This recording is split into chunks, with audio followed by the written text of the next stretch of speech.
You mentioned even how nothing happens in the physical that doesn't first happen in the spiritual realm. We'll talk about this. Everything is prophetic. Yeah. You can have encounters, doesn't necessarily mean that you have the knowledge and understand the source of those encounters. I was going down a very dark path, very fast, very early in life. And during that time, I received an invitation to go to a service. I make it to the service. I'm already being convicted. I'm sensing that call. And I begin to make my way to the altar. And with each step, my body began to just grow weaker and weaker. And I'm having a supernatural encounter. I'm seeing light radiating all around me at the altar. I experienced an initial deliverance at 15, but still there were aspects of my life that wasn't healed. And because of that, there were some openings that's inviting these chains to re-enter my life. I began to live out certain things. I said, Lord, what is happening? So I began to pray and I began to seek and ask. We move in to our facility September of 2022. As soon as we moved into that facility on the east side of Baltimore, the Lord tells me, you're gonna lock yourself in that sanctuary of that facility in prayer and fasting for 5 days straight. And the Lord let me know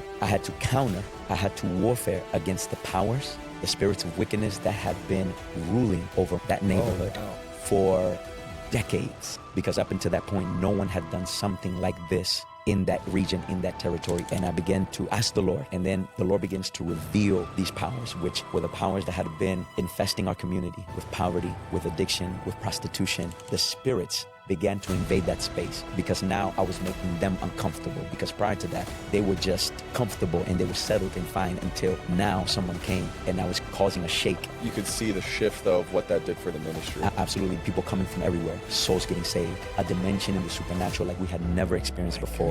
So I'm thinking of people, they go on these ayahuasca retreats or they do psychedelics. Yeah. And they come out of these psychedelic experiences and they'll say things like, I met God. So it's true. They're actually entering into the spiritual world or the spirit realm. How do you describe it? This is done through sacrifices, because you have to do physical things to interact with this dimension. They have to take a drug. They have to take a substance, because essentially they're presenting a sacrifice and they don't know it. These rituals that people do in these retreat centers, in these mountains, they're actually demonic rituals, because there has to be a tearing and a breaking in of something physical for there to be an opening in the spirit realm. We won't step into revival, because revival requires an altar. But an altar requires a sacrifice. A sacrifice is death. Shoot. Oh no. Dude, the Lord knew that you had to be here.